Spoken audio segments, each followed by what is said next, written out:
เฮ็ดเวียกหลายวันก่อนอื่นเฮาต้องใส่เซฟตี้เลยโอ้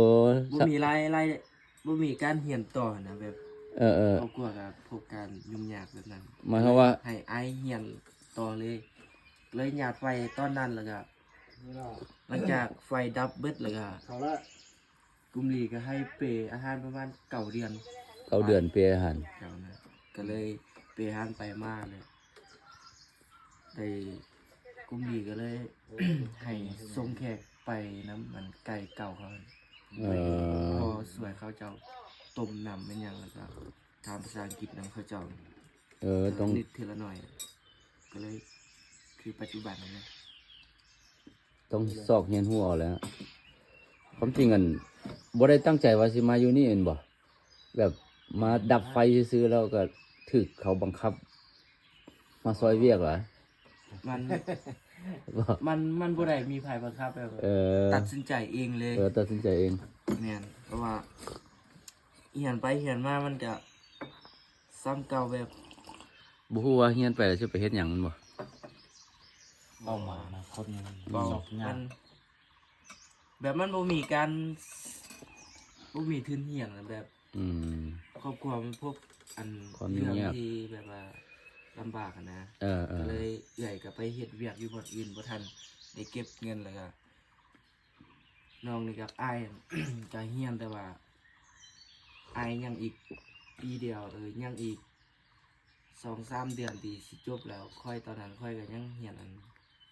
แบบเฮียนม.6เลยยังอีกปีเดียวก็เลย เปหานี่แหละ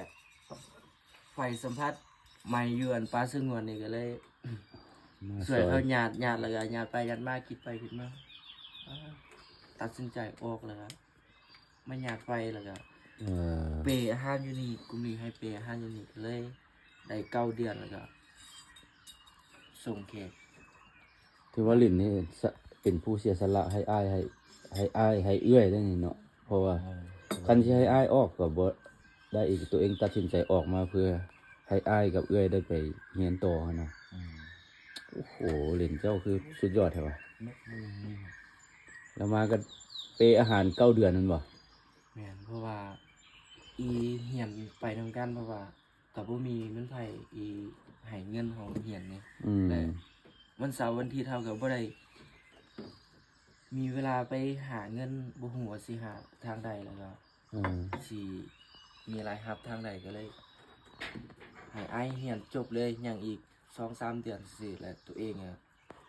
ยังอีกปีปลายนี่ตัดสินใจออกเลยตัดสินใจออกเลยโอ้มีแต่เรียนเพิ่มภาษาให้มันได้ตอนนี้เป็นอันนั้นแล้วที่เป็นใกล้ผู้ที่1แล้วที่เรือเป็นผู้ช่วยอยู่เป็นไกด์แต่ก็ภาษาอังกฤษก็ยังบ่ได้ค่อยเก่งปานใดถ้าเขตเขาเจ้าถามแบบเรื่องนั้นพอตอบได้แต่ถ้าถามแบบ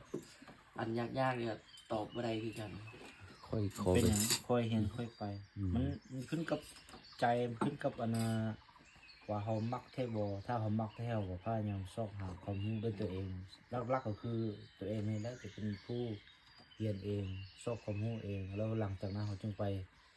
ถามหมู่ถามครูถามคนที่ได้บ่หรือว่าถามคนที่เขาคิดว่าช่วยเขาได้บ่ประมาณนั้นเขาก็ค่อยเรียนไปทีละน้อยให้น้องพยายามเรียนมือละคำก็ถือว่าโอเคแล้วต้องเรียนหลายคำนะน้องเรียนมือละคำได้แล้ว10 มือ 10 คำเนาะ10 คำเดือนนึงก็ได้30น้องคิดอะไรว่าปีนึงน้องจะได้ประมาณเท่าใดนะปีนึงก็ได้ประมาณ300ไปเฮาลมเค้กได้ประมาณ500ไปหา600 คำเฮาสามารถลมเค้กได้สบายคันเฮาอยากให้มันลึกซึ้งกว่านั้นดีกว่าประมาณ1,000 คำขึ้นไปนี่ถือว่าโอเคแล้วลมเค้กไปมาสบายปันคอมพิวเตอร์เฮาลมแล้วมันค่อยพัฒนาไปคือกับเรื่องเพลงดูประวัติผมเป็นมาบ่หรือว่าเอาพยายามไปซอกนิทานที่ง่ายๆนะเอามาอ่านแล้วก็ตีความหมายแปลจะรู้ว่าสตอรี่การลมการเว้ากันว่ามันจะต้องเว้าลักษณะไหนต่อแล้วก็เอาไปเรียนรู้ไปทีละน้อยเวลาเรารู้แล้วก็มันฮักความรู้มันฮักค่อยๆขึ้นมาตามที่เราลมทักษะของเราแล้วพัฒนาไปตามนั้นถื ถือว่าลิ้นก็บ่ได้เรียนเพิ่มอยู่ไสเลยแม่นบ่มาเรียนเพิ่มอยู่ป่านี่เลยแม่นบ่ แม่นถ้าจะเฮียนเอาจริงเอาจังก็อยู่นี่แหละ โอ้อยู่ป่าอยู่ในป่านี่เลยเนาะ แม่นเพราะว่าตอนอยู่ยังเฮียนม .4 ม .5 ม .3 ก็บ่ค่อยเอาจริงเอาจังกับภาษาอังกฤษแต่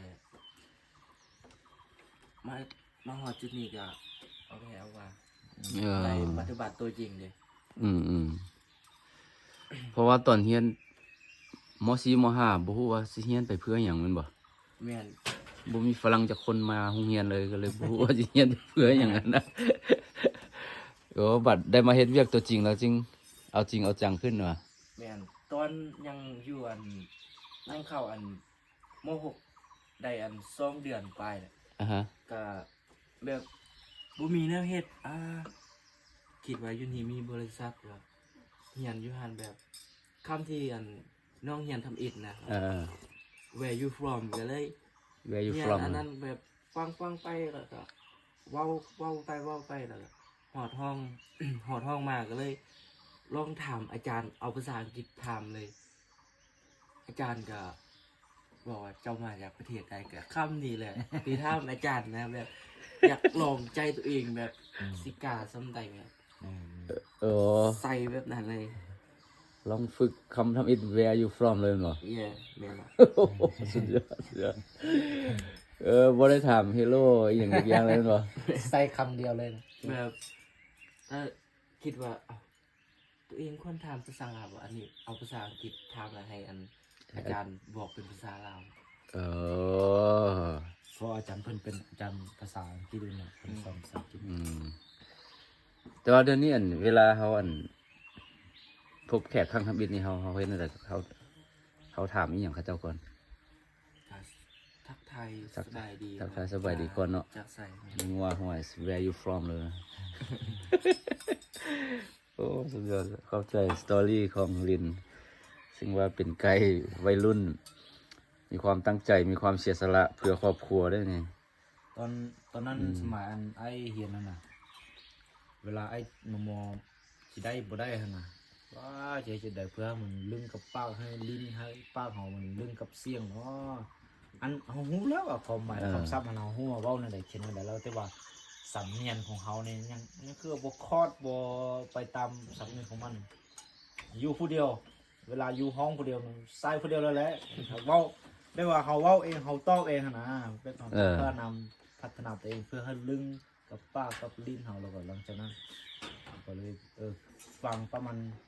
เดือนหนึง2 เดือนเฮาเว้าละลายไปนำเทพละลายก็เนี่ยตอนเฮาฟังเสียงคือว่า เวลาเฮาเว้าแล้วเฮาเอาโทรศัพท์มาบันทึกเด้อันนี้เอามาเปิดฟังยังบ่คักวันนี้ลงนี้ ลงไปลงมาแล้วคือโอเคแล้วสำเนียงน่าจะได้แล้วก็พัฒนาให้ลิ้นเฮาไปตามสภาพอากาศสภาพเสียงจริงแค่นั้นเอง Road some coffee Oh yes. มีแต่น้องให้งานเฮ็ดเพราะว่า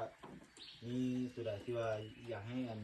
ไอ้ช่วยว่าก็เซ็ตมาหาไอ้ก็ได้อยากเป็นนิทานบ่อยากได้แบบใดนะวิธีการ